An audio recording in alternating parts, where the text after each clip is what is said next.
Good morning, everybody, and it's a pleasure for me to chair this session together with Antonio. And we would like to come to one of the major questions in COVID. It's really comparable to what we saw before this pandemic. And therefore, I would like to welcome and introduce Luciano Gattinoni. And he was one of the first who started with this debate if COVID-19 is really a classical ARDS. Luciano.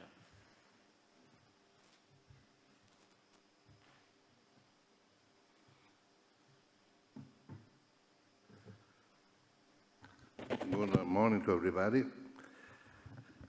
I think in this session, I think it's designed to try to discuss if COVID-19 is a classical ARDS or is not.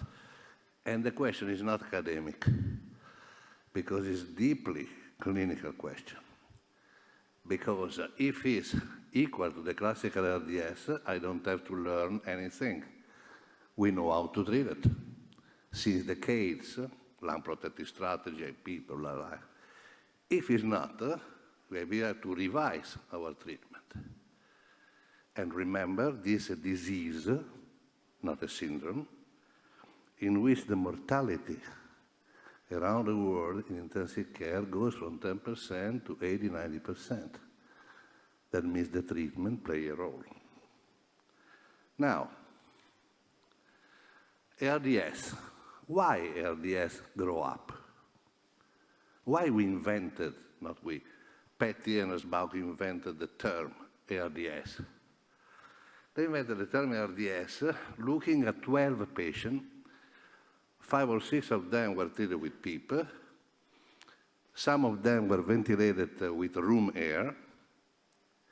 And they had in common some characteristics. Was severe hypoxemia, non-responsive to 100% oxygen. That means with 100% oxygen, the PO2 was lower than 100.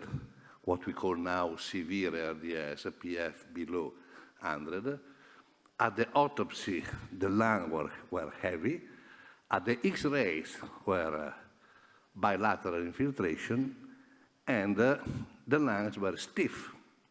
The compliance was quite low, so difficult to ventilate this patient. And they call it adult respiratory distress syndrome, for analogy with the infant respiratory distress syndrome.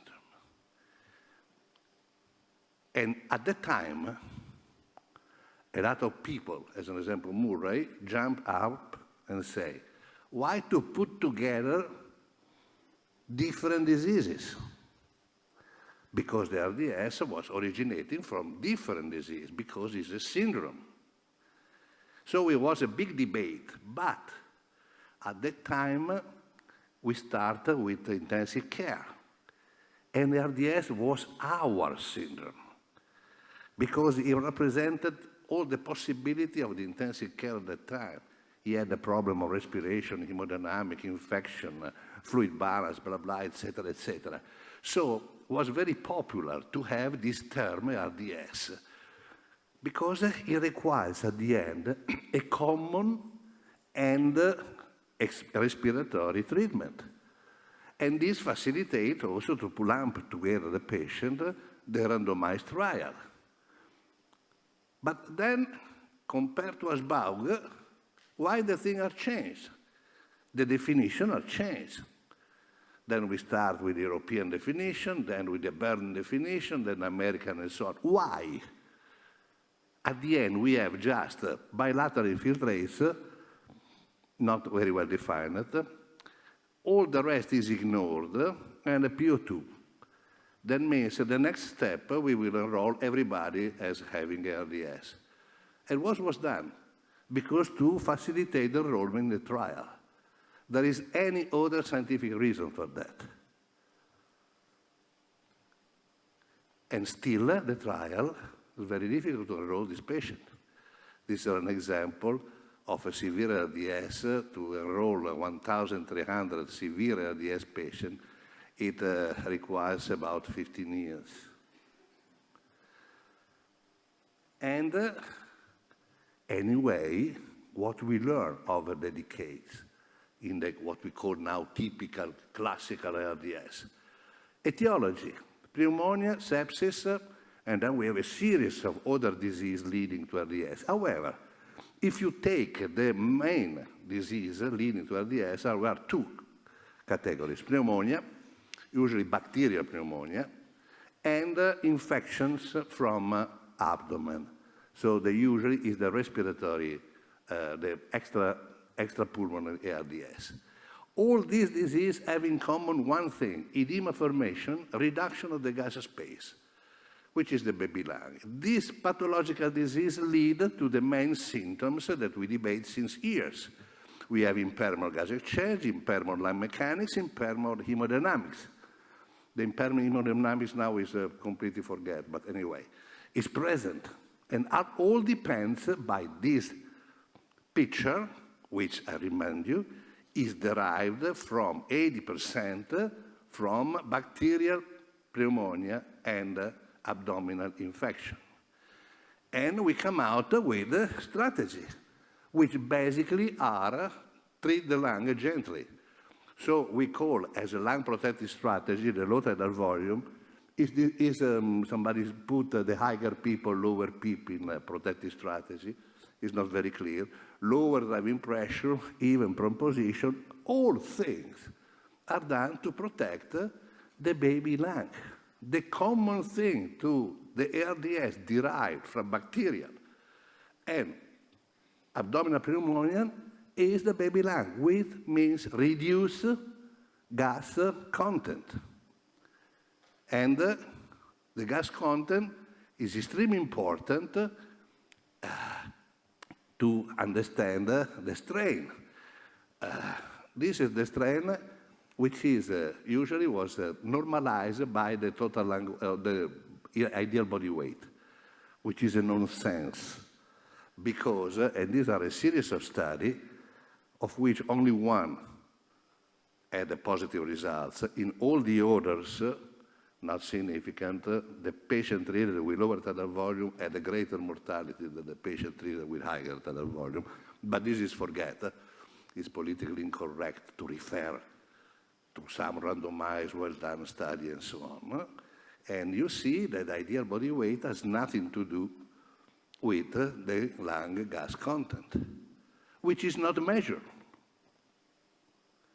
In COVID, there are few papers in which maybe you have 17, 30 CT scan, papers on pathophysiology RDS, ignoring the basic of definition of the characteristics of the patients, not only the cause of the disease, but how is characterized this patient. PEEP. After 20 years, we have PEEP 5 or PEEP 15. At the end of the story is the same thing. That means volotrauma versus atelectrauma in this range of pressure are equivalent. But if we grade, I go upper with PEEP, with recruitment maneuver and so on, definitely the volotrauma is worse than the atelectrauma. And I have a positive trial. And when a trial is positive, the signal is very important. When it's negative, you may discuss a lot. But when it's positive, it's very important. That means a PEEP greater than 15. And now if you look at the median PEEP in which were treated patients with COVID, you say, well, you start to have stand out, because it's 14. In patients with a baby lung, not at all. Syndrome is lumping. And then you go to the literature, and we have our dream is the personalized medicine. Personalized medicine means to characterize each single patient, which is exactly the opposite of what we do when we put together the patient in a syndrome. Is logically, mentally philosophically is the opposite thing. And we put it together. We have to personalize the cure of ARDS,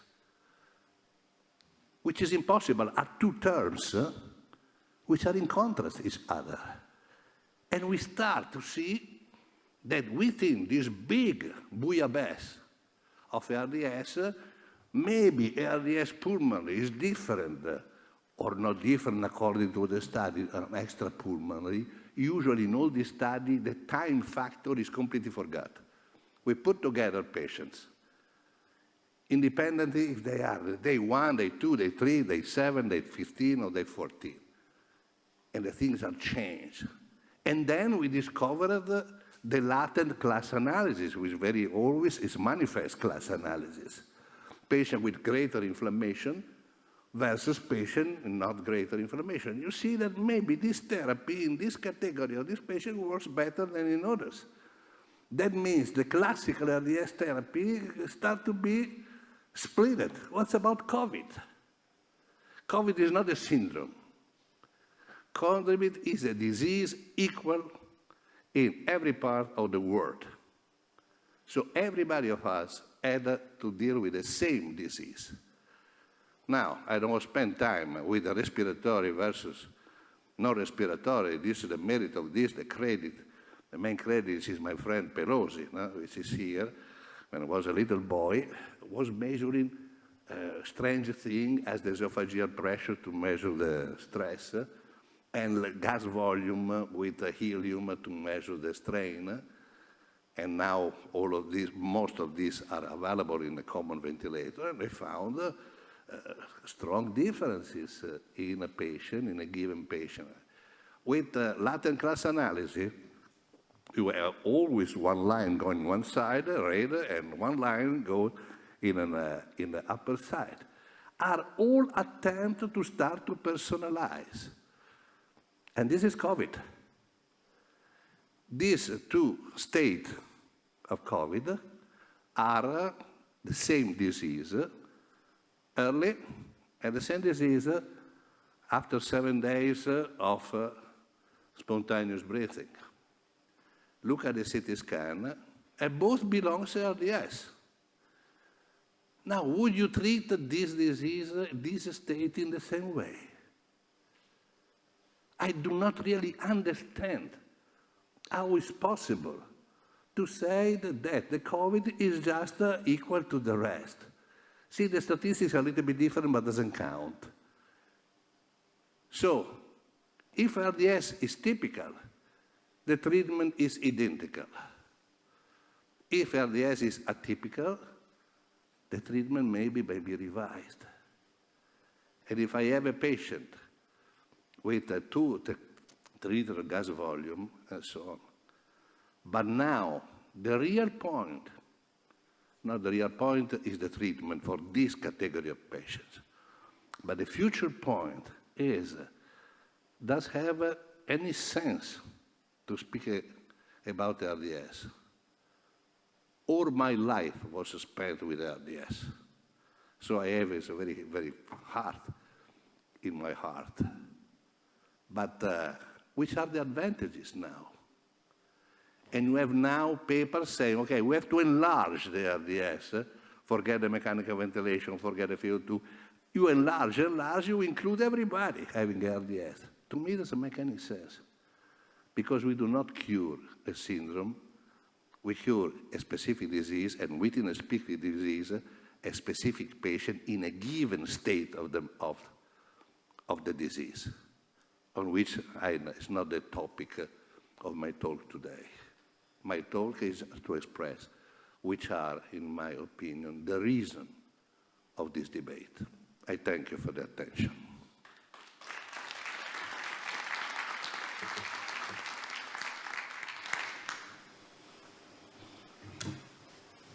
Thank you very much, Luciano. Do you have questions? Thank you. In the way you present ARDS, each patient is atypical because each patient can have his own presentation of ARDS. So the risk, I think, is I like CT scan, I like EAT, I like esophageal pressure. So each measure we make can discriminate the subtype of ARDS the patient has and can lead to some confusion. What will be the bedside measure you would use to guide an initial assessment of the atypical ARDS of that patient? I don't know, compliance, gas exchange, CT scan? I mean, what makes, first, when you have a patient at the bedside, our duty is buy time. With the mechanical ventilation, we don't cure anybody. We buy time. We buy time providing the more innocent treatment possible. What makes the mechanical ventilation dangerous are excessive stress and strain, which are the measure of stress and strain, are the transpulmonary pressure and the gas volume. Who measure here the transpulmonary pressure and the gas volume in the patient? This is the first characterization. If I have a patient with 3 liters of gas volume, or I have a patient of half a liter of gas volume, the picture is completely different. And the mechanical ventilation cannot be reduced to the 6 milliliters per kilo, which has nothing to do with initial gas volume. To me, it's quite elementary. The basics are not measured in ARDS. I heard this morning a series of speakers saying, okay, high flow versus CPAP and so on, without any mention of which are the characteristics of the patient which were treated in that way or in the other way. And we do not, if we don't measure it, we don't characterize the patient, it's just, I don't know, but this I recognize that this is the way that the papers are produced now. After almost 2 years of pandemic, we do not have a clear idea on how to approach this patient.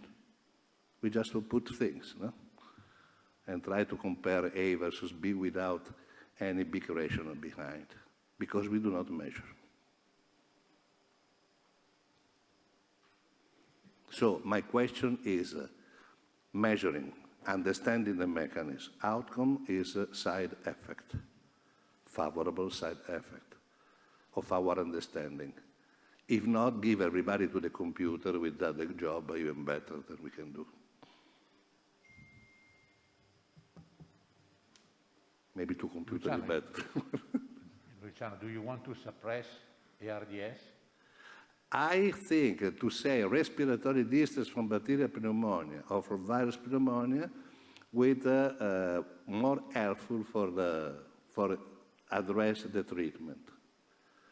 Or respiratory distress from peritonitis or from an immune disease is more logical.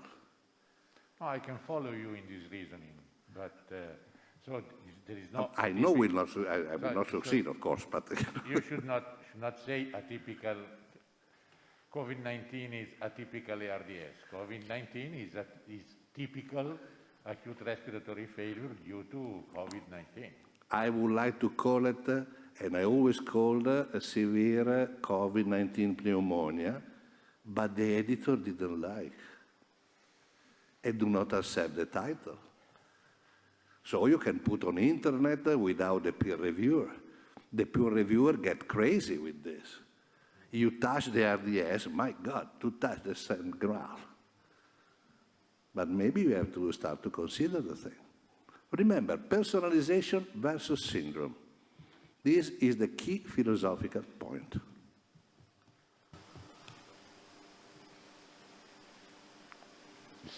Order. Yeah.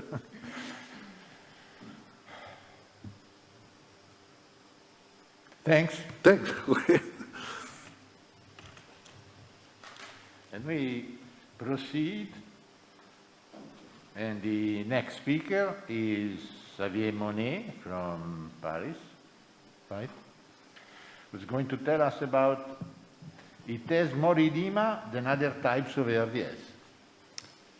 Thank you very much, Antonio. And I first disclose my conflicts of interest, and especially I collaborate with Pulsion Medical Systems, which develops the PICO system I'm going to speak about. We've heard what is the debate. Is COVID-19 related ARDS a typical or an atypical form of ARDS?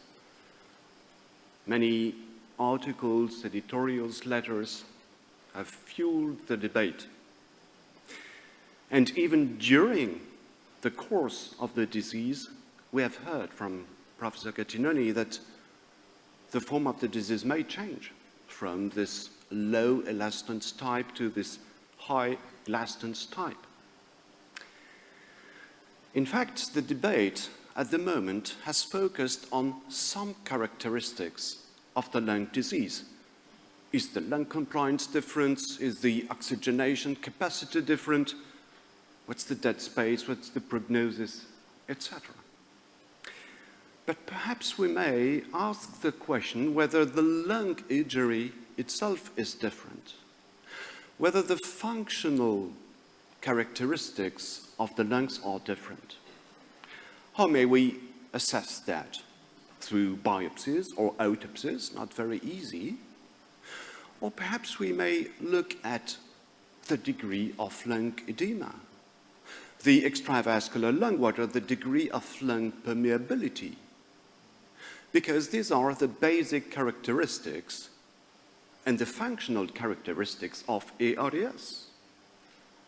Lung water permeability index can detect and quantify the primary injuries of ARDS, diffuse alveolar damage, increased permeability, at the bedside. It is possible to estimate it at the bedside. And by the way, this level of lung water, the lung edema, is linked to the degree of diffuse alveolar damage. Look at this huge Japanese study and the number of histopathological examinations leading to this result. Likely, it's something that allows us to estimate this diffuse alveolar damage that otherwise we cannot estimate in our patients. So why not looking at lung water and lung permeability in our COVID-19 patients? For this, at the bedside, as you know, you need these transpulmonary thermoillution devices, standard venous catheter, specific arterial catheter with a thermistor at its tip, and the principle that's been developed now 30 years ago is that when you inject a cold bolus in the circulation, the combined analysis of the thermodilution curve and of its logarithmic transformation provides you with an estimation of lung water, the amount of lung edema, the volume of lung edema. Of course, you may be concerned by the reliability of this estimation. How is it possible that just with injecting a cold bolus in a vein, I can estimate the volume of lung edema? I don't enter into the details and the hypotheses that are behind that, but you might be skeptical, and I know that some of you are skeptical.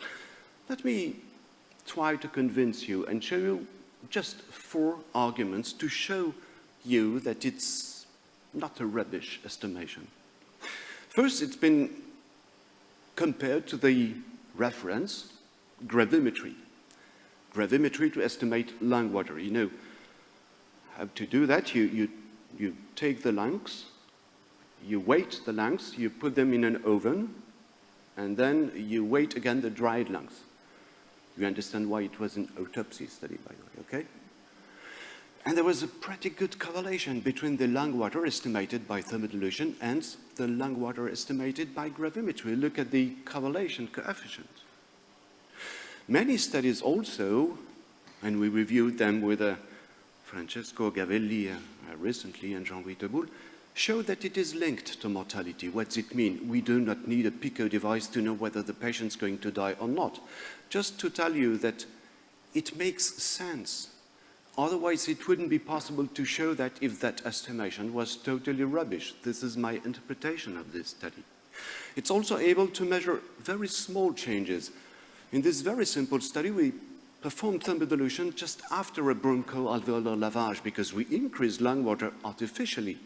And we showed that this increase of lung water, a small increase of course, was detectable by thermal dilution. And we also showed the natural resorption of this extravascular lung water.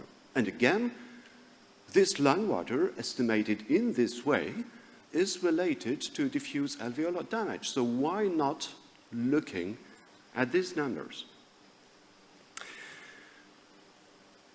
In fact, it measures lung water, but also lung permeability, which is perhaps more interesting. It's the functional capacity of the lung, because you estimate the lung edema volume, but also the volume of the pulmonary circulation.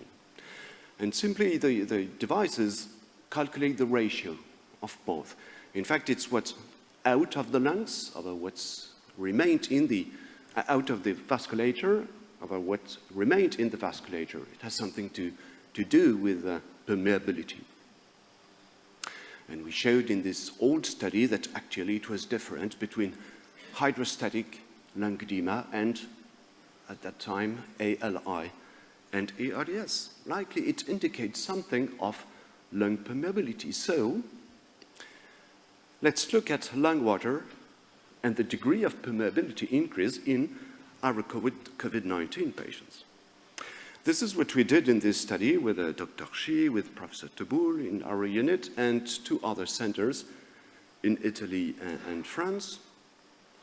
And we included 60 consecutive ARDS patients with COVID, and we compared them to a historical cohort, the ARDS patient that had been hospitalized just before the onset of the epidemic.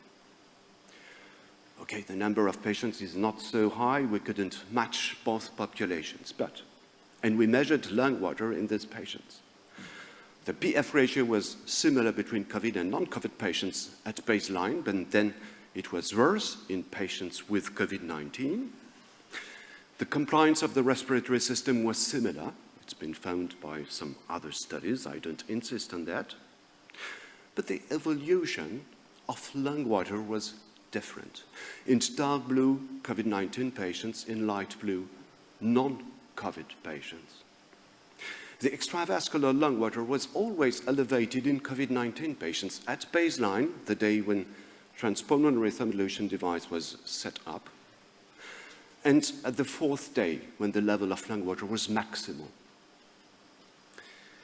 It was also the case for lung permeability, always higher in patients with COVID-19 than non-COVID-19 patients. And patients with the highest levels of lung water died more at 60 days, or until 60 days, than the patients with lower levels of lung water. It's only one study, small size study, but fortunately these results have been confirmed by another study exactly with the same methodology, a German study showing again a higher level of lung water and lung permeability in COVID-19 patients, and in this study a longer ICU stay in patients with the highest levels of lung water. Not that many data. We have some data comparing the weights of the lung, which is a surrogate of lung water, and especially this study by Grazelli and colleagues showed that the level of lung weight is the same. It might be discordant. Nevertheless, it's not the same method, and especially the weight of the lungs was measured at autopsy, not at the same time as we did in our patients. Okay. Nevertheless, our results are compatible with the fact that the diffuse alveolar damage has been shown to be high in COVID-19 patients, and perhaps higher. There was no direct comparison with paired non-COVID-19 patients, but historical cohorts of non-COVID-19 patients showed that the degree of diffuse alveolar damage might be lower. What are the consequences? I don't know for respiratory management, but for hemodynamics, I'm sure that it may change things. Why? What are the recommendations for the hemodynamic management of these patients? For instance, the Surviving Sepsis Campaign once. use a conservative or restrictive fluid strategy in these patients with COVID-19. It's been confirmed in the March update of these recommendations, and by all the recommendations made about COVID-19. This is a Chinese paper summarizing all these recommendations. They are all univoque, restrictive fluid strategy in COVID-19 patients. Nevertheless, are all the patients the same? Is it justified to drift away from the common attitude we have in septic patients with an individual frequent assessment of the hemodynamic status with a dynamic estimation of fluid responsiveness? Should we use this restrictive fluid strategy in all the patients? I mean, is the risk of fluid administration the same in all the patients, justifying this restrictive fluid strategy? And of course, the answer is no. In our study, this is the distribution of lung water in the COVID-19 population over time. The lung water was only mildly elevated in a third of the patients. Whatever the proportion, it means that in some patients, lung water is not that elevated, and the same for lung permeability. And the risk of fluid administration is not the same as in other patients.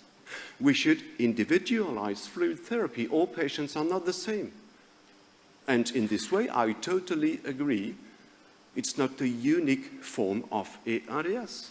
No, actually, the same disease presents itself with impressive non-uniformity, also for lung water and lung permeability. Thus, rather than using the same consensual, uniform attitude of a restrictive fluid therapy, which may lead to severe underestimation and resuscitation of some patients, we should rather use a personalized fluid strategy.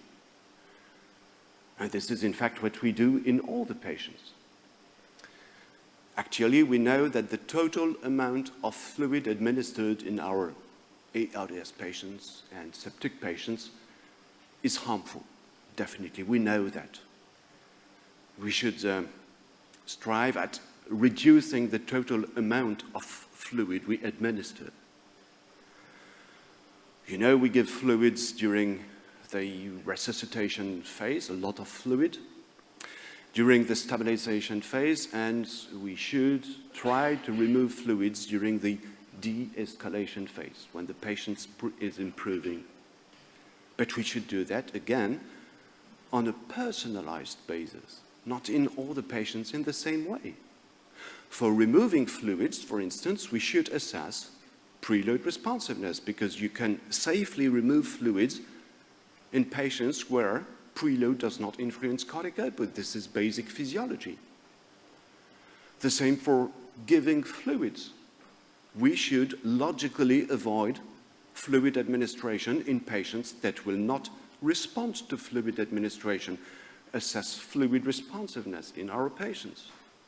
And this should guide fluid therapy, not a univoque consensual attitude. You should also assess the risk of fluid administration depending on the patient.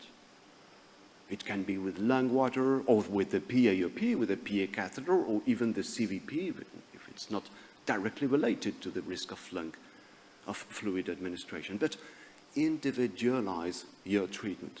Do not do the same in all the patients.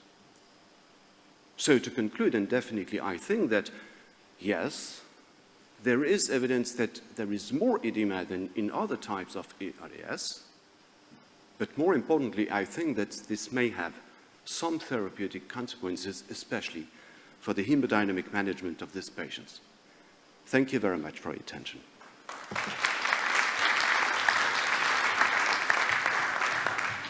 Yeah, Xavier, thank you very much for this very nice presentation. Let me start with one question, because I was a little bit surprised when I saw your data for the first time, to be honest. Because if you compare that to what we knew before COVID with the flu patients, you saw sometimes the plasma coming out of the tube and whatever. We never observed that in COVID patients, except very few patients. So in the beginning, I was a little bit surprised seeing your data. Did you do all the measurements in supine position, or did you also measure the patients in prone position? Because this has become common practice, I guess, across the world, that we put the patient in prone position, and that has a huge influence also on the fluid. You're right. We did not look at the effect of prone position specifically in this cohort of COVID-19 patients, but in another study in non-COVID-19 patients, we showed that, in fact, when you prone the patient, you increase the level of lung water just a bit, okay? And this is likely related to the fact that you, by increasing CVP and abdominal pressure, it's more difficult for the fluid drainage, for the lymphatic drainage to reduce lung water accumulated in the lungs. And very interestingly, in our previous study, it was the same in all the patients of the study. Likely it's true.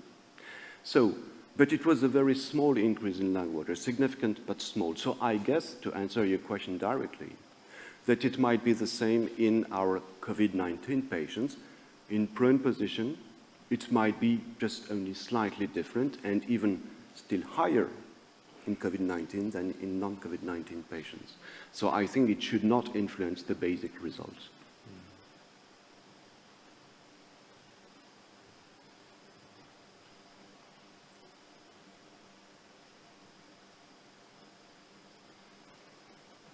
Okay, any other questions?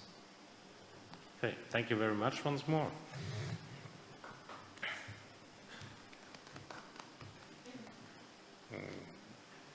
Try.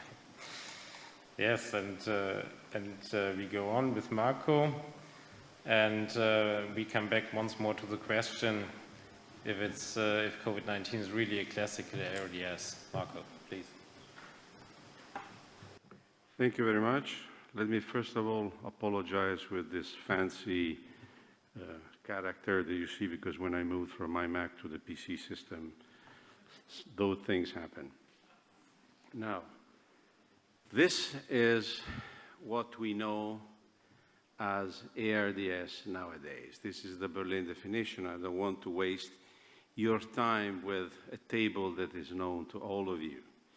I would just like to point your attention on the fact that, given for granted that timing, imaging, and origin of edema are fine, what we basically use to define ARDS and to characterize severity of ARDS is impairment in oxygenation, is the PF ratio with a little amount of CPAP or PEEP. But most importantly, what we share is the common denominator of ARDS. That is the conceptual model of ARDS. That is what we, as intensivists all over the world, consider as typical of a patient that has diffuse lung injury associated with a predisposing factor that is characterized by inflammation, by impairment of respiratory physiology of gas exchange, and that has a very severe outcome, has a very high mortality. And this is what we will grow up with. And this is, again, the common denominator that we use to identify as a patient having what we call ARDS, that has edema, lung inflammation, impairment in respiratory physiology, a high chance to die without mechanical ventilation. With this in mind is what we saw at the beginning of 2020. A huge number of patients arriving in our ICUs, all with viral pneumonia, all characterized by a severe impairment in PF ratio, with very high level of FiO2, and that were treated with a relatively high level of positive end expiratory pressure. We call them ARDS. At the same time, as Luciano presented before, based on very few data, the idea, the concept that these patients who were arriving in the ICU with chest ray impairment consistent with ARDS, with an underlying disease responsible that was viral pneumonia, with the timing, with the PF impairment, did not have what we consider as classic ARDS. And I mean, just later on, few months later, these preliminary data were supported by this study published by David Cumelo on Intensive Care Medicine, that actually when two cohorts of ARDS, COVID ARDS and non-COVID ARDS, was matched based on PF ratio or on compliance, clearly behaved in a different way, clearly in this study.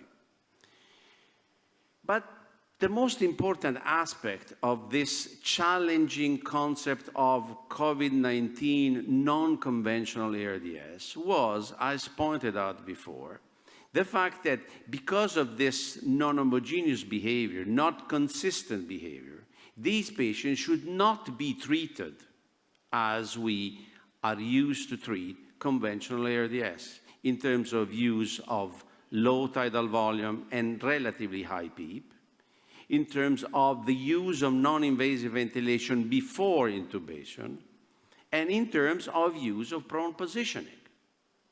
So the concept that ARDS due to COVID was not ARDS had, in this perspective, practical therapeutical implication. And this was going on in the very beginning of the catastrophe we lived in the past 2 years, and we probably will keep living at least for a year and a half. So, but at that time, how clinicians around the world were actually treating these patients, regardless they had or they had not ARDS. This is the case series of the New York City experience, and they were treated with conventional protective ventilation with relatively high levels of PEEP. They were used with prone positioning. This is the study I got involved with, run by a number of emergency physicians and pulmonologists in Italy that treated patients with severe COVID respiratory failure with non-invasive ventilations.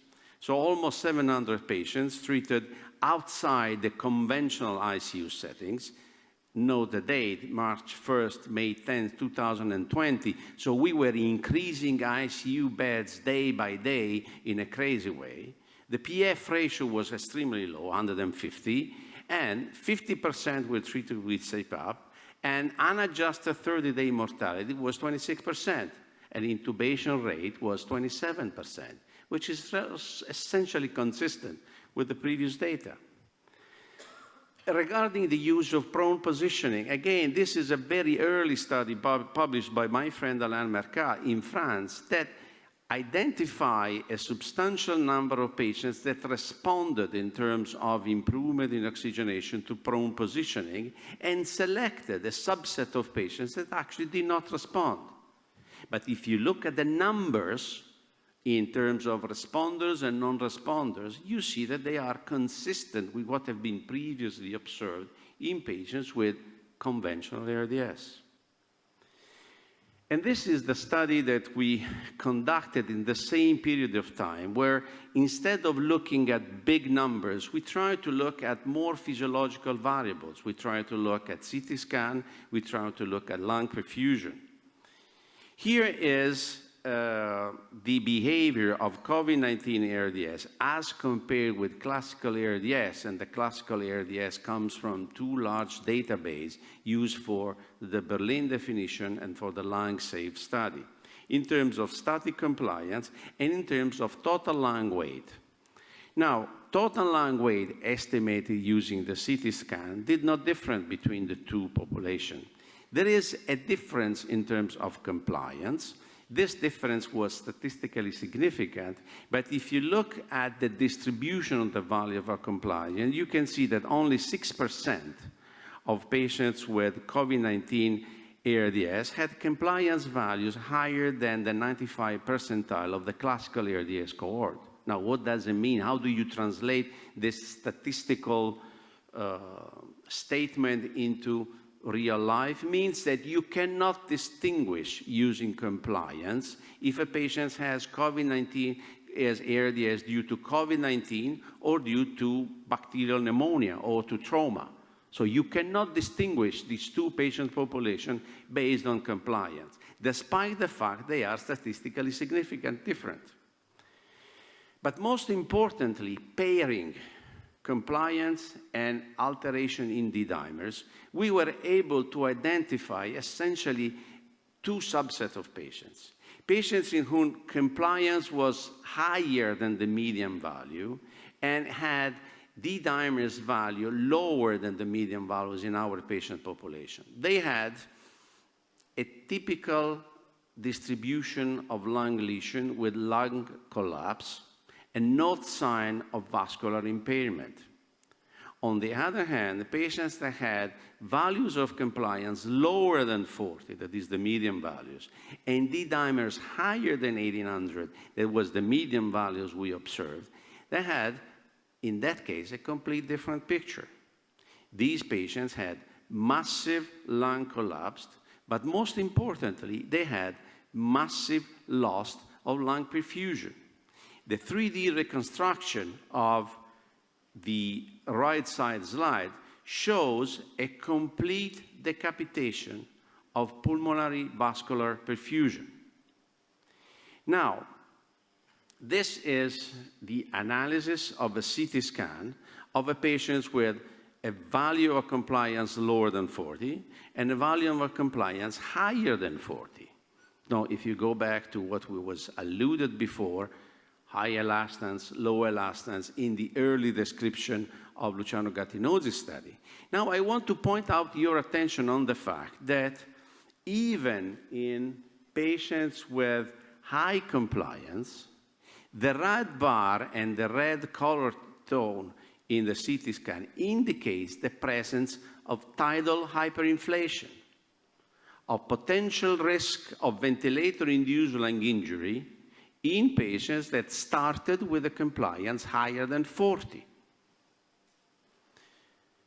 Most importantly, these subset had a completely different outcome. The patients had the combination of low compliance, high D-dimers, had a very high mortality rate compared with patients that had a single damage. But what is important in this context is are these patients requiring a special set of supportive therapies in terms of mechanical ventilation? Now, these are the data from a review article by Eddie Fan and the Toronto gang, showing the difference in the different case series that was published in these weeks, in those months, in terms of a number of physiological variables. And now you see that there is a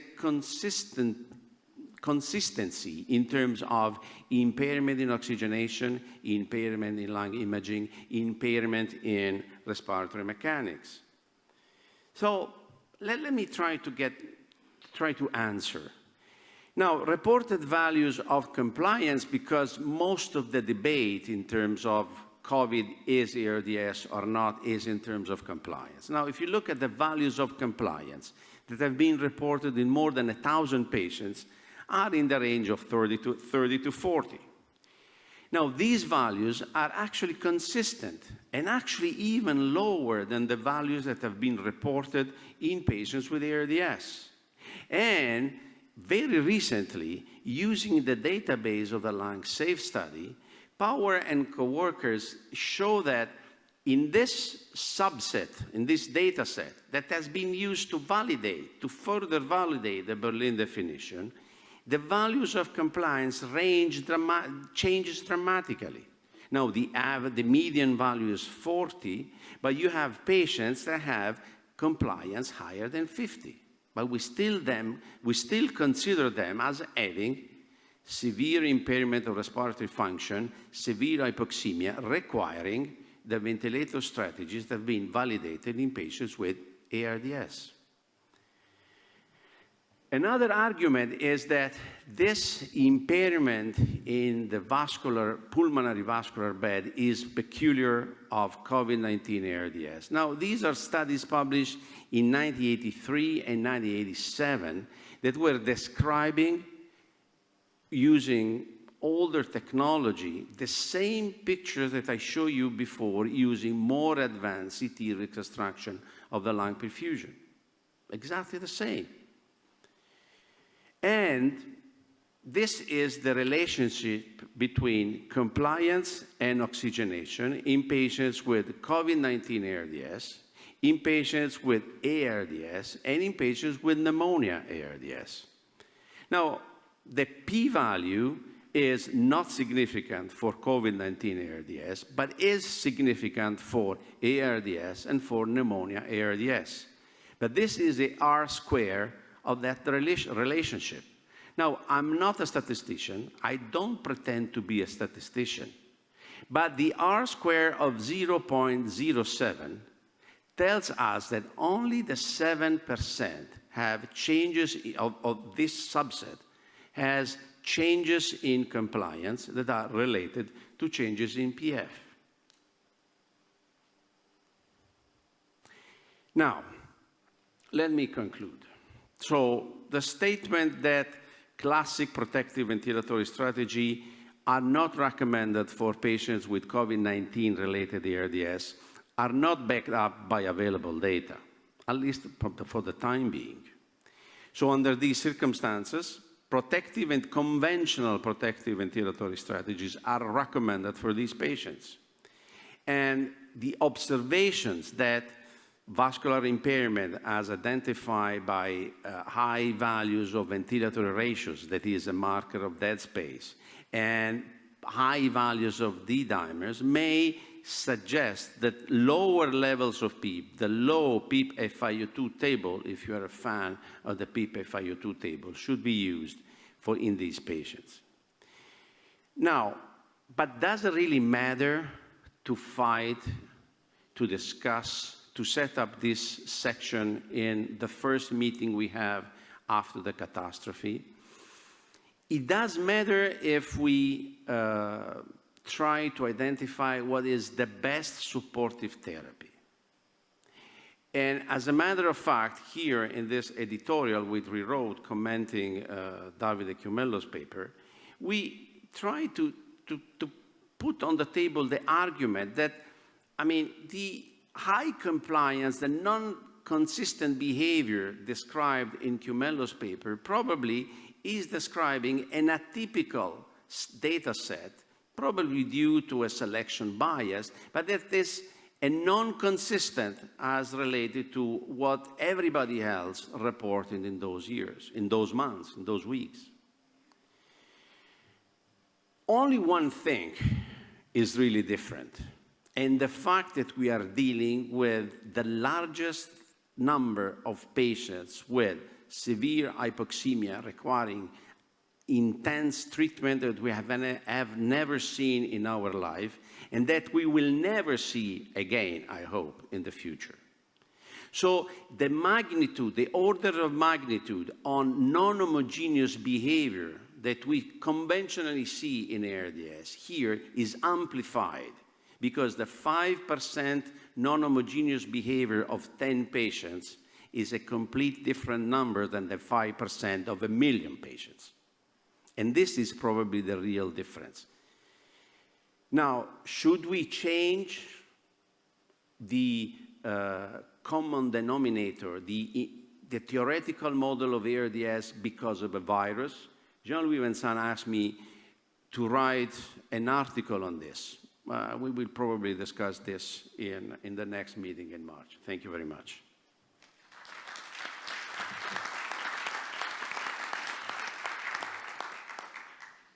Thank you, Marco. Questions? One question at least. We have time for one question.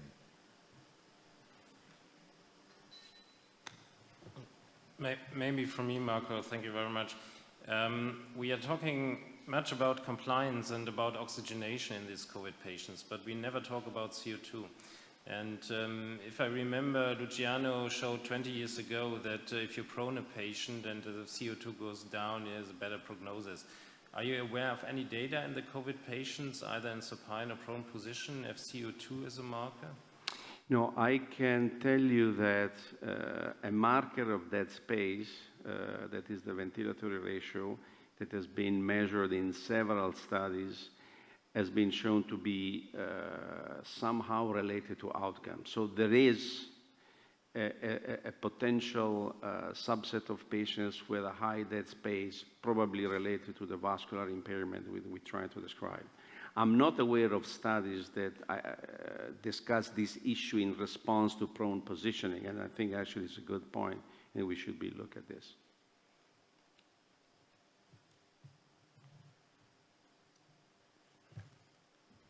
If there are no other questions, Marco, thank you.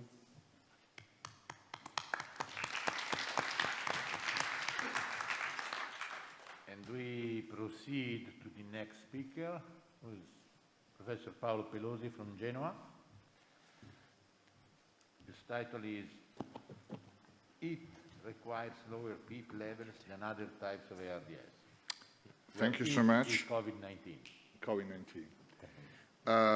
Thank you so much. I will show you some data about this issue. And again, we have to thank our team in Genoa, which is composed by anesthesiologists, intensivists, infectivologists, pneumologists, anatomopathologist, and from the data that I will present, a great thanks to the radiology department and the collaboration with United States University of Pennsylvania and our colleagues in Rio de Janeiro.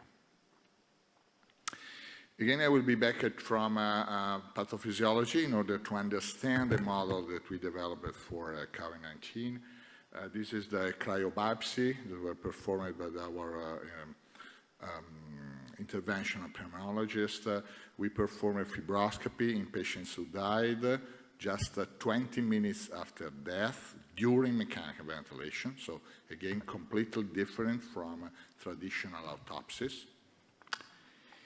And these are the findings we performed in most of patients' CT scan at fixed PEEP. And so we were able to correlate anatomopathology with CT scan.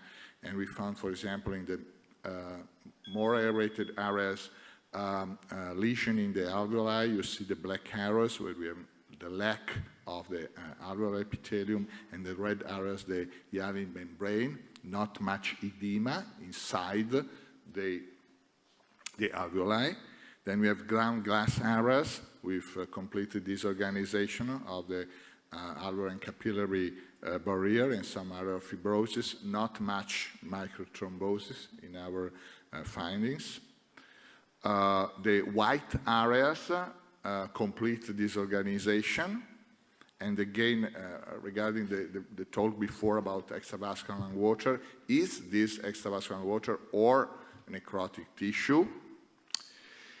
In our data set is necrotic tissue, is not extravascular lung water. And the honeycombing mainly in the lateral position. You see in the blue box the mucosinosis, so the gelatinous material within the alveoli, and the thickness, increased thickness in the interstitium, and the red cells you see are the smooth muscle cells, so, which demonstrate a complete alteration in the organization of the lung. So pneumolysis and vascular lysis, necrosis, not much edema, alveolar infiltration, mucosinosis, and fibrosis in the mid-late pattern. Then we did another study in which we measured and quantified the amount of collagen. And we identified patients with a lower amount of collagen and more airspace, and patients with higher amount of collagen. And we were able to quantitatively measure the amount of collagen in the lung. And just to make the story simple, we analyzed the CT scan and the chest X-ray with scores which are used for fibrosis. And you see that if the score is low, we are almost sure that there is no fibrosis. But if the score is high in COVID-19, different from other pathologies, disease, you see that some patients may have higher fibrosis, some patients may be lower. So chest X-ray or lung ultrasound or CT scan cannot predict if the lesions that we have are fibrosis or not. This is, in my opinion, very important. We have to be back to really physiology and pathophysiology to understand better what we are doing. This is the same for the gas fraction. This is from the CT scan. You see exactly the same. So taking this from anatomopathology, we look at the CT scan, we identified two kinds of phenotypes, which is an evolution of the disease, and not two different diseases. And again, this was more likely to be non-invasively, this more likely to be invasively ventilated. And this is another recent study in which we look at the patients outside the ICU, again, different patterns in terms of consolidation.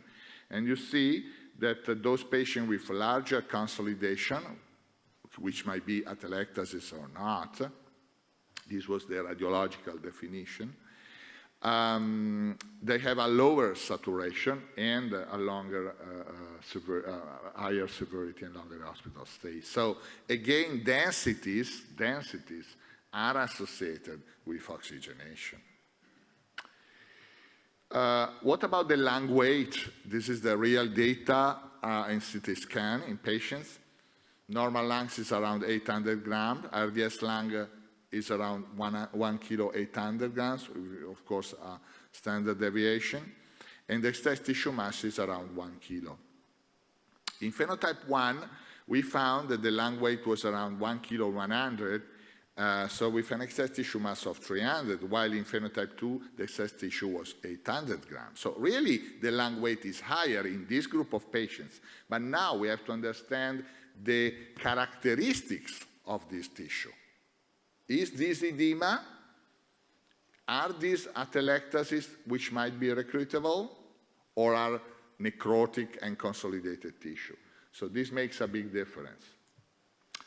So again, in a first study, we look at the distribution of aeration in COVID-19, and you see that classically we found a reduction in normally aerated tissue from ventral to dorsal, while an increase in non-aerated tissue from ventral to dorsal, while the poorly aerated tissue was homogeneously distributed. But again, the perfusion was anti-gravitational, so more perfusion in non-dependent part of the lung, and this led to a complete alteration in the BAQ relationship, as discussed before, in which we have almost 30 to 40% of dead space, which make a big difference in these patients, while the gas-blood ratio below 1 is homogeneously distributed and an increase in shunt in the dependent part. And again, I would like to focus on the fact that the black area, which are not perfused area in the shunted areas, means that not only microthrombosis, but also necrosis, the pneumo and vascular lysis might affect this. And this may have implication in the use of anticoagulants, because if it is microthrombosis, you might have effect. If you have not, you have no effect that you expect. So we look at the 42 intubated patients prospectively studied, and we found that there are some patients, this is typical non-recruiter patient. You see a minimal amount of recruitment in this patient between PIP 8 to 16, which is the range exactly, the range that was used in this patient in different studies. Other patients presented some higher amount of recruitment. This was the highest amount of recruitment we found was around 10%. So overall, however, the distribution you can see here was mostly patient not recruiters within the first week, and the alveolar recruitment was only 2–3% of the total lung, and the amount of alveolar recruitment was only 39 grams, and even recruiters, they presented a minimal recruitment. This is the median of the recruitment, but even those patients were defined as recruited presented a minimal recruitment. So this was not different in less and more severe cases. This is interesting, and as you can see here, we got just 3% of the excess tissue mass. The excess tissue mass is not recruitable. So these are not atelectasis, this is not edema, this is necrosis as I show you by the anatomopathology findings. In traditional RDS, it's a completely different pattern. That increase in tissue mass is really lung edema with an increase of around 200 grams of recruitable tissue, which is equivalent to 20% of the excess tissue mass. And this was not different according to the compliance or if patients survived or not. Then we look at the change in gas exchange between the two PEEP level at two different FR2 in a subpopulation of patients. And this is the PO2 at higher PEEP at 50%. But if you reduce the PEEP and you increase the FR2, due to the fact that the role of low VQ, as I showed you before, is very important in most of these patients, the PO2 increases. So this means that we don't need excessive pressure to optimize PO2, but to increase as much as possible the FiO2, which does not seem within this limit so much associated with further atelectasis. And the venous admixture was not changed substantially by the application of PEEP, and more importantly, most, if not all the patients, increased the driving pressure, so decreased the compliance when we moved the PEEP from 8 to 16, indicating overinflation. There was no correlation between alveolar recruitment and excess lung weight, which is completely different from traditional RDS, because in that case, excess tissue mass is due to atelectasis. In this case, is consolidation or necrosis. So the excess lung weight was not due to increased edema. This means anyway that there was an increase in the lung weight, but the increase in the lung weight is not due to the edema. And also, alveolar recruitment was not correlated with the delta venous admixture, as you would expect if you have atelectasis. So the change in venous admixture and PO2 when we increase the PEEP might be due, very likely, to decreased cardiac output or redistribution of regional perfusion, and not recruitment by itself. This is another study in which we look at the relationship between systemic and cerebral oxygenation with different rescue maneuvers. And this is the recruitment maneuver effect. You see in the light blue, not much effect. So no effect of recruitment maneuver in terms of oxygenation. There was not much effect in terms of PCO2, but there was a decrease, you see in the dark blue, in the oxygenation in the brain. And we estimated the increase in intracranial pressure in gray by the nerve diameter, optic nerve diameter, and you see that there is a significant increase. So we suggest don't use routinely recruitment maneuver in COVID-19 patients, because this is not recruitable tissue. What about prone position? We found an increase, you see the light blue, of oxygenation in prone. Not so much as we would have expected. Prone position was also associated with an increase in the dark blue in the brain oxygenation, and this is good. With a slight reduction in PCO2. This was related to also the question before. But prone position, even with a lower limit, was associated with a tendency to an increase in the pressure in the brain. So if we have additional problems in the brain, this is likely to be performed very carefully. We use extensively also, within our limits, however, in the availability of the machine, inhaled nitric oxide, which is very interesting when we look at the ventilation perfusion relationship. We found an increase, you see in the light blue, on oxygenation with inhaled NO, even if this increase was slightly lower as compared to prone position. However, again, in the dark blue, there was an increase was associated with an increase in oxygenation in the brain, and this was not associated with an increase in intracranial pressure. So differently from prone position, both of them produced an increase of oxygenation, more evident in prone compared to inhaled nitric oxide, but in terms of effect on the brain was more favorable inhaled nitric oxide as compared to PROM by itself. We also performed the SER measurements while using ECHO2R with removal of CO2 at low flow. Full ECMO is another story. And you see here that when we maintained a constant minute ventilation in that case, and then we reduced in fact, then we reduced the ventilation, the ventilatory minute ventilation from the ventilator. We observed a reduction in oxygenation with ECHO2R, likely due to phenomena related to modification in hypoxic vasoconstriction due to the rapid change in pH. So we noticed, but this is another issue, that the rapid change in pH, when we use the technique, markedly affected the oxygenation and likely hypoxic vasoconstriction. So we tended to maintain higher level of CO2 with echo CO2 removal, dramatically reducing the ventilatory workload and the mechanical power.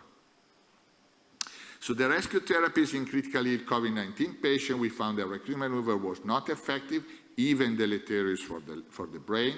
Prone position and/or inhaled improved oxygenation with different effects on the intracranial pressure, and ECHO2R was associated with further hypoxia if we reduce the pH. But if we maintain, if we increase the pH very rapidly, but if we maintain the pH at the lower level by reducing the minute ventilation, this effect was not observed.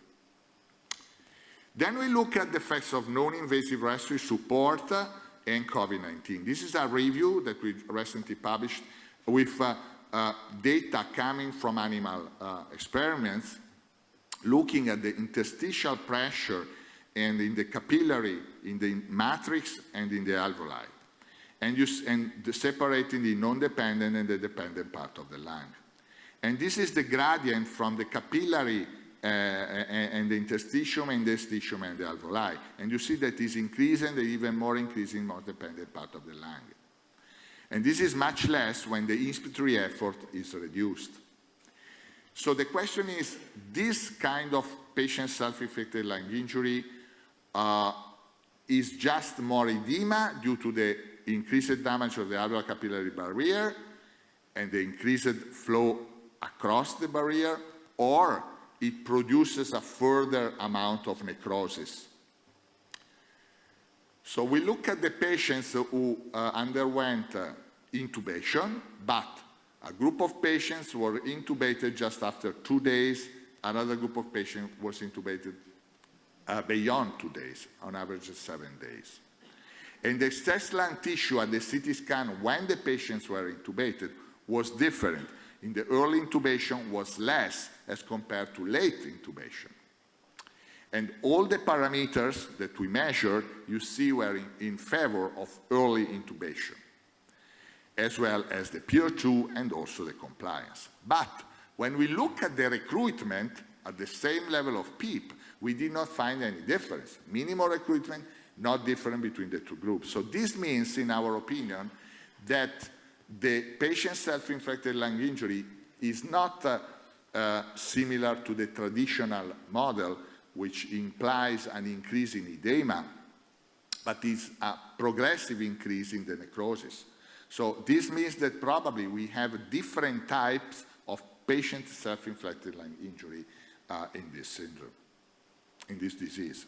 This is an overview and different suggestions related to the protection on mechanical ventilation. You see we suggest a PEEP in a range between 5, 8 to 15, and in minority of patients to use higher level of PEEP and minimize the level of oxygenation and eventually correct with higher level of FiO2. And this might be associated with an increase in the hemoglobin in case an increase in oxygen transport is needed. So oxygenation, in our opinion, should be maintained at the lowest level in order to not increase too much the level of pressures, to promote the increase in FiO2, and to consider the overall treatment like patient at high altitude. I want to finish with two slides, which are the expert's consensus statement that we recently published, looking at the possible recommendations that, of course, are open for discussion, for awake self-proning, which is suggested in case of necessity when the patient does not respond to conventional oxygen treatment. But we have to remember that this treatment has to be carefully monitored because it can delay the intubation, as well as other types of non-invasive ventilation. Tracheal intubation is required, in our opinion, early when oxygenation is progressively deteriorated, with a protective ventilation strategy with lower level of PEEP, not higher level of PEEP, and promoting higher level of I2 and no recruitment maneuver. Prone position is perfectly matched with this, but this is another story, and that may be discussed further. We did not find that the response in oxygenation was due in most of patients due to the recruitment, but to the redistribution of perfusion. Weaning is very difficult, we know. Tracheostomy time, we did a study on that, showing that it's very likely the timing of tracheostomy currently used are more than enough, so between the 10 to the 15 days, and not accelerate tracheostomy.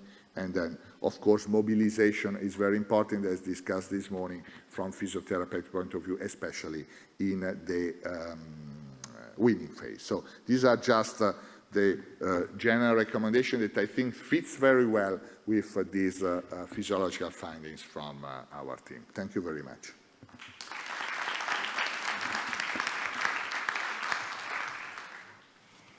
Paolo, thank you very much for this very nice presentation. And there were many data in your presentation, and I guess we have to clarify some points. And the first one is, for daily clinical practice, what would you recommend? Which PEEP level should we start if we intubate a patient? I guess we need something at the bedside. We after this data, since the beginning, because we started to do that just after 10 to 15 days, we got this data, and we started with 10 centimeters of water.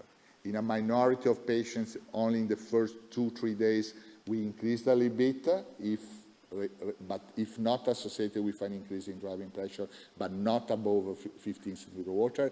And we used very rarely or just as a rescue, but extremely carefully monitored the recruitment maneuver. So we were very, very protective in terms of PEEP. And that this, I think, makes a little bit difference compared to what we were more used to do in traditional RDS. Paolo, I was intrigued by your definition of necrosis, that what is not recruitable is necrosis. In most pneumonia patients, recruitment is very small. So this is a pneumonia and recruitment is small. What do you mean by non-recruitable necrosis? I mean, necrosis, I don't know if this is the correct word, is the way they define it as exactly as pneumolysis and vascular lysis. So the correct word should be disorganization of the alveolar capillary membrane.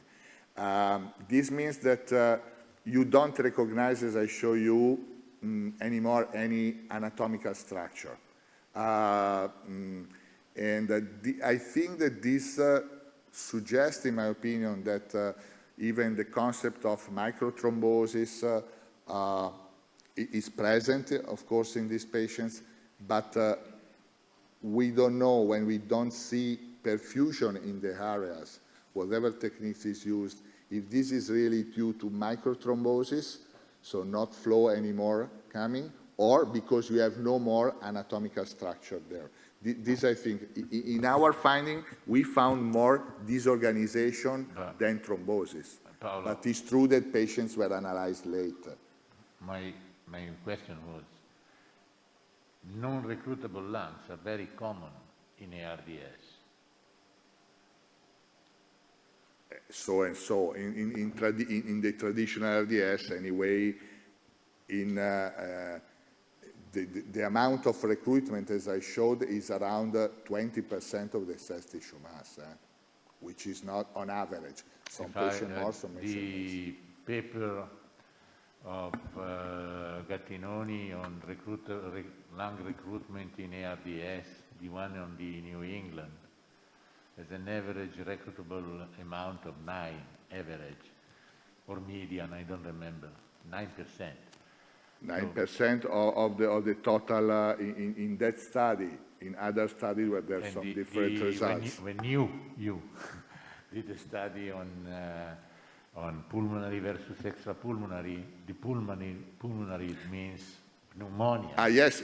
Was typically non-recruitable. No, yes. If we set on the pulmonary RDS, yes. But this is because this is more similar to pulmonary RDS. Yeah, I mean, absolutely. We are talking about a specific pneumonia, viral pneumonia.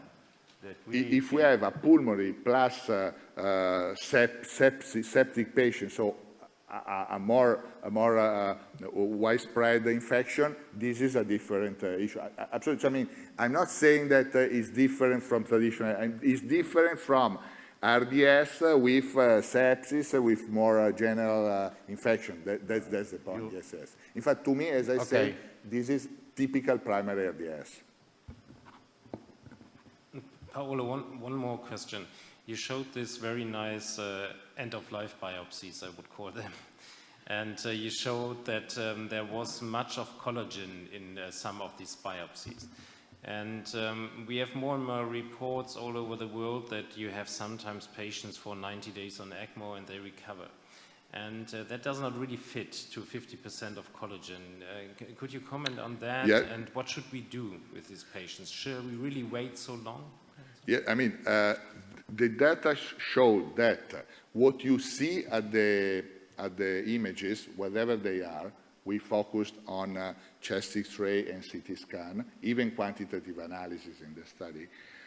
You cannot predict if this alteration that at the first glance we say, oh wow, this is fibrosis. Some patient is, in others not. That's explain exactly what you say. So you can have that some major alteration in the lung, I don't know, at 1 month, but this is not fibrosis. It's something else that can recover, perhaps. Or others that is really, but you don't know because you have not the biopsy. What do you mean by fibrosis? No, because many of my collaborators believe fibrosis means irreversible. But I think that is not true. I think that one is that it's possible that some of these fibrosis, I mean amount of collagen in that case, measured quantitatively. So some areas of this collagen perhaps may be resolved by itself. In other cases, what we believe is collagen fibrosis is not. In almost 50% is not. And probably these patients are those likely, then they recover even better because that's what we see is not fibrosis. It's some alteration in the lung that probably, or what we call necrosis, appropriately or not, pneumovascular lysis, whatever, it improves with time. But the concept is that radiology does not give us any information if what we see, it looks like fibrosis, but is not. While these scores were fully validated for the typical fibrotic disease.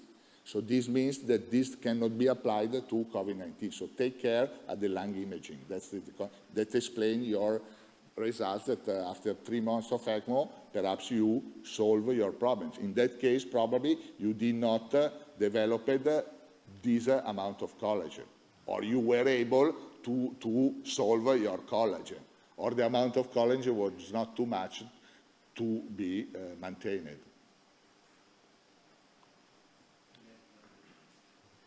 We still have to understand what irreversible fibrosis in acute disease is. You know, this is a good question, but we have not the answer. We have not the answer, actually. Okay, thank you very much, Paolo. Okay.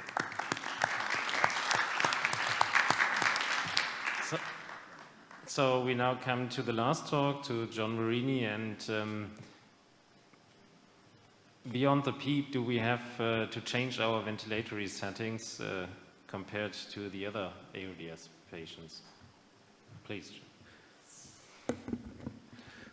Thank you very much. Having listened to Paulo's presentation, I was very impressed with the details, and it indicates the confusion that there's been around COVID-19 pneumonia, COVID-19 ARDS or CARDS from the beginning. And I must say that my own opinion has not changed a great deal, despite the fact that we've gone through 18 months of investigation and hundreds of thousands of cases that have been investigated.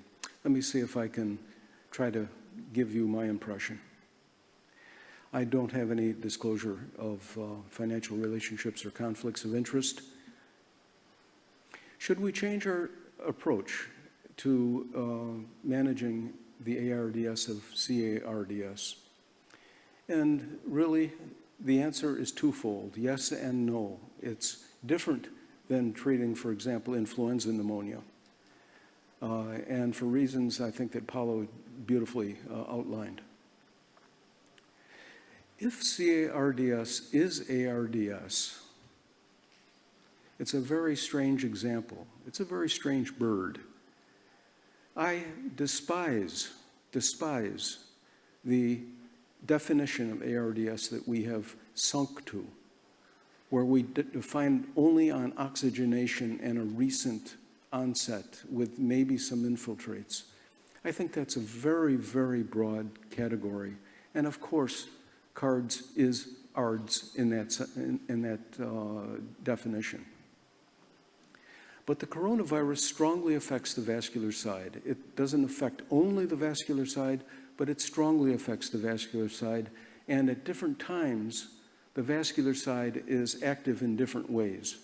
In the beginning, more vasodysregulation, later, more fibrosis and microthrombosis. I think you've probably seen some of these slides already before. A controversial paper that Luciano presented quite a while ago now, indicating that patients may present to you with profound hypoxemia that have gas-filled lungs, and others that have profound hypoxemia that have low compliance and lungs that are not gas-filled.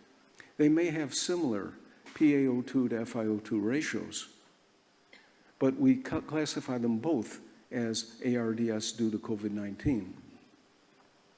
The fact that the early lungs, at least, or the less affected lungs, are filled with gas and they are compliant may allow us to see patients who are reasonably comfortable with very profound hypoxemic deficits. We call those happy hypoxemics in some cases.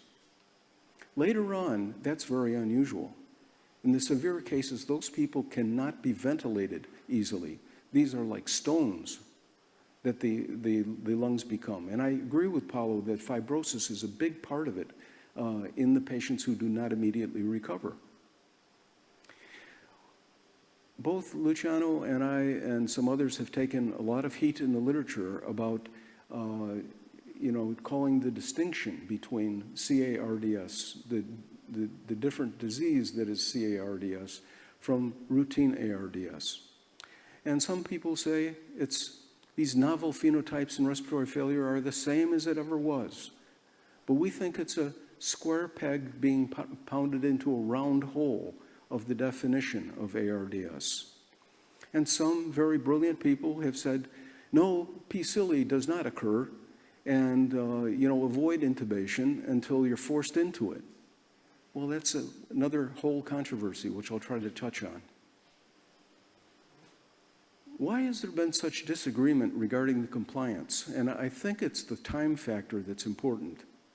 I mentioned earlier that the COVID lungs are relatively compliant, but they oxygenate poorly. Higher PEEP levels geared to oxygenation of the typical ARDS overdistend and, in fact, may cause you, if you do not account for the PEEP level you're using, to encounter a patient with, quote, low compliance, when in fact, if they were at a standardized level, they would have better compliance than expected. And later, fibrotic contraction, low compliance, impaired mechanics, then catch up to the impaired oxygenation that you see in all stages, and then they become less distinguishable from routine ARDS. There are other controversies. Is PCILI relevant to CARDS, and should we delay intubation? I'll just touch on that for a minute. One of the groups that's done so much in this work, in this area is that of David Chiumello and the Italian team. Just looking at CARDS in the middle and looking at matched compliance ARDS and matched P to F ARDS on the left-hand panel, you see that the non-aerated tissue fraction does not relate to hypoxemia very well in CARDS, but it does in those other two forms of ARDS. This is from a published paper recently. And early COVID-19 responds differently to PEEP. Normally, we would like to recruit lung tissue and improve oxygenation and have functional lung units. But often in CARDS, we have relatively little recruitable tissue that can become functionally efficient when we recruit it. So you may detect that the mechanics improve with using PEEP, but the functionality of those units is impaired, as I think one of our chairmen, Dr. Presenti, said at an earlier time, that there were bizarre responses to PEEP that some of these COVID-19 patients have, actually deteriorating their gas exchange as they recruited. They recruited, but the units were basically not functional. There have been other statements made that, do we need to change our management? And just calling your attention to some very excellent people saying things that I really don't agree with. And they say that we strongly recommend adherence to evidence-based management. What the heck is evidence-based management? I ask you that question. What is evidence-based management? We know that using a high tidal volume is too much, and a lower tidal volume may be better than using a high tidal volume in the same patient. But what else do we know about evidence-based management of ARDS? In fact, if you look at the recommendations and potential courses of action, liberalization of tidal volume and other departures from what we normally think of as standard ARDS management are highlighted for CARDS. I'm not criticizing my colleagues. I'm just saying to you that this is different. We need a different approach. And Dr. Pelosi had nicely introduced that concept earlier. We need lower PEEPs in particular and avoid over-distending the lung and being attentive to what time in the course we're dealing with, what's likely to be the underlying pathology that we're dealing with. If you choose to use the guidance that the Ards net provides for PEEP and FiO2, these are crazy numbers for CARDS. I don't want to go into the details of this, but just if you look at the numbers that they're talking about here, even the low PEEP, higher FiO2 strategy, those are PEEP levels that I would not recommend using. Not early because it overdistends, not late because the lung doesn't respond. This is not right. This may be a starting point for your thinking, but my goodness, personalize these people. I wrote about this with Dan Brody and Phil Dellinger, that the time course was important. Early on, better compliance, ineffective recruitment, atypical PEEP responses, ventilation perfusion mismatching, accounting for hypoxemia, ground glass infiltrates, adequate organ function, limited inflammation, and some have even suggested immune suppression. But as the elephant proceeds along the course, it becomes worse lung compliance, unusual PEEP and prone responses, and usual PEEP responses in the middle portion, extensive shunting, edematous lungs, consolidating infiltrates, etc. Now remember that unlike pressure, the lung that is small and is being attacked by the virus becomes smaller and smaller and concentrates power and becomes vulnerable to ventilator-induced lung injury. I'll talk about that tomorrow. And the fact that the vascular side is involved accentuates what we call the villi vortex of a deteriorating situation for ventilation. Again, I don't want to get into too much detail. We talked about that, Luciano and I did in JAMA in April 24th of 2020, quite early, that we need to avoid the accentuation of a deteriorating situation that you get when you amplify the patient's ventilatory efforts. And as Paula was mentioning, the vascular component becomes even more important under those circumstances to accentuate your problem. So the reasons not to allow strong spontaneous breathing seem obvious. You do not want to have strong spontaneous breathing efforts because you want to improve oxygenation. Reduce the oxygen demand and FiO2, reduce the villi risk, and avoid ventilator-induced diaphragmatic dysfunction and avoid fatigue. These are the reasons not to allow strong spontaneous breathing to persist in a patient who is not improving. If the patient is improving, okay. If the patient is not improving, then you may need to take control at an earlier time. And over the time, the risks increase. So PCILI is not a justification for intubation of COVID-19 patients. This is what has been said. We disagree with that strongly. When you have vigorous efforts and the patient is not improving, that is the time to intervene and take control, quiet things down, and prevent the overactivity. Now, just in closing, I'd like to mention some other interesting features of COVID-19, which is not normal and not expected in the clinical setting.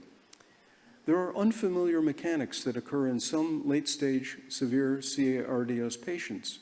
And again, we wrote this up fairly recently. If you push on the belly or you weight the sternum, as the group of Mekanso-Dessep did in France, we find improved mechanics when we do that. This is from our group.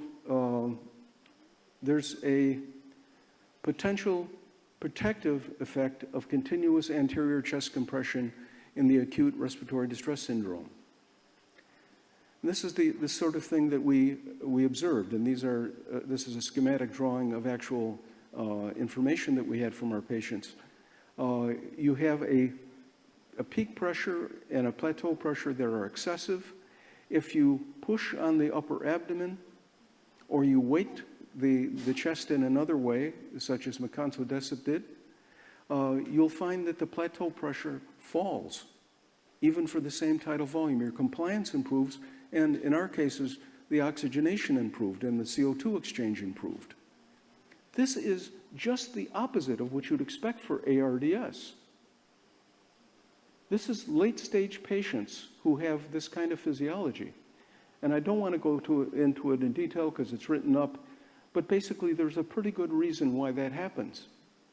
The chest wall loading improves lung and respiratory system compliance. And this is an option that may help explain why the prone position seems to be better in these people as well. This was overlooked. It's been overlooked in probably many ARDS patients that were very severely ill, but it's almost routine in late-stage patients with COVID-19 ARDS. These are some of the data. You can see that the original compliance of the respiratory system in the last column were really very low in these patients, and their driving pressures were quite high, but they responded to those belly pushes and the sternal compression and reduction of positive end expiratory pressure, even from 8 to 5 to 3, almost using no PEEP at all in these patients was helpful. Again, the data from that paper. Very recently, and this is in press right now or under review, the dorsal position also, once you have the patient in the prone position, pushing on the dorsum of the chest wall can reproduce what we found in the supine position when you do the belly push or you do the sternal compression. Is this normal physiology? No. It's not what we expect. Everybody was astounded, and I remember having a late call from one of my colleagues I hadn't heard from in a while, and he said, "John, I can't explain this. I know what's happening, but can you give it a shot?" And I couldn't for a while, but then we figured it out, I think. So anyway, last slides. Basically, you're going from, over a course of hours to days to weeks, a changing pattern of compliance, a changing pattern of PaCO2 and gas exchange, a change from recruitability to consolidation, but oxygenation may not look a lot different in the beginning and at the end. So our takeaway points: prevent vigorous breathing and high transpulmonary pressures, avoid high PEEP in the early phase and in the very late phase as well, monitor mechanics and ventilation efficiency, and again, prepare for a marathon and not a sprint in these patients. We all know now that these patients take an awful long time to come off the ventilator if they don't immediately improve. So with that, saying, should we change our approach? I would say no, if you're going to guide decisions by bedside physiology and personalization. Yes, if you're dependent on the standard ARDS protocols and evidence-based medicine that people have been talking about. So I know that's a pretty extreme position, but that's the way I see it, and I see it the same as we did in April of 2020 when we wrote the JAMA article, which still is more or less resonant with what we think. So that's the article, and I thank you for your attention.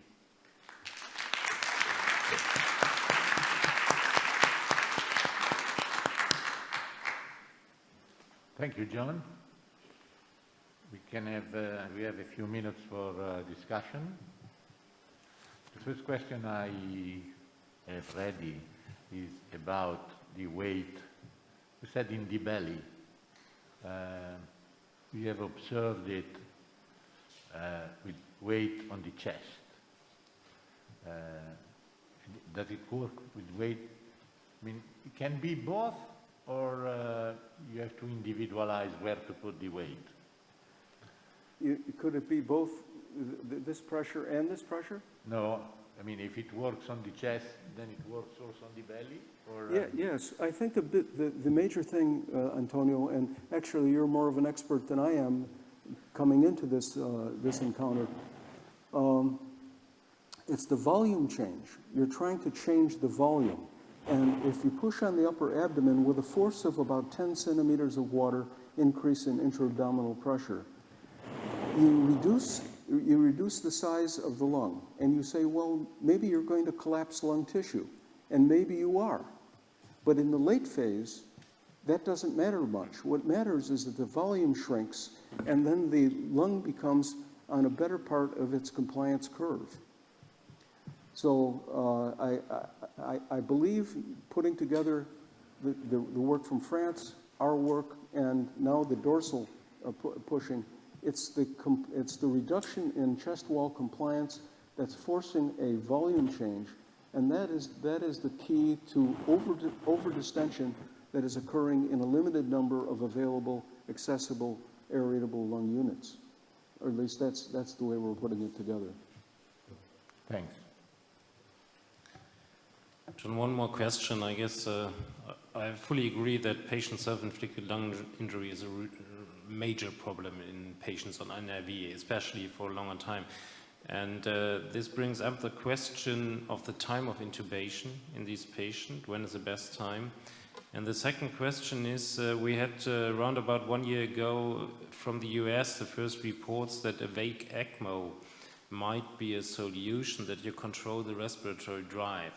And what's your opinion on this? Well, I think if you wait about 20 minutes, you'll hear a pro-con debate on exactly that topic in this room.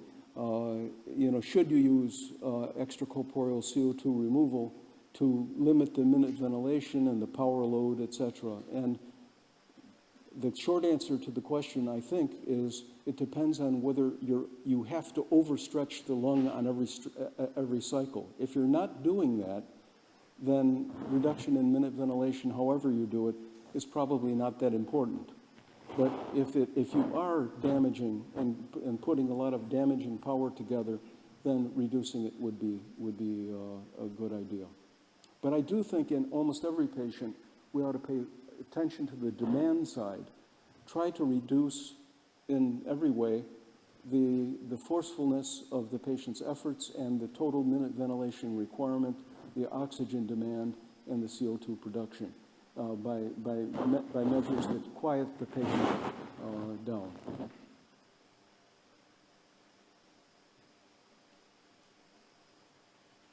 Okay? Any other question?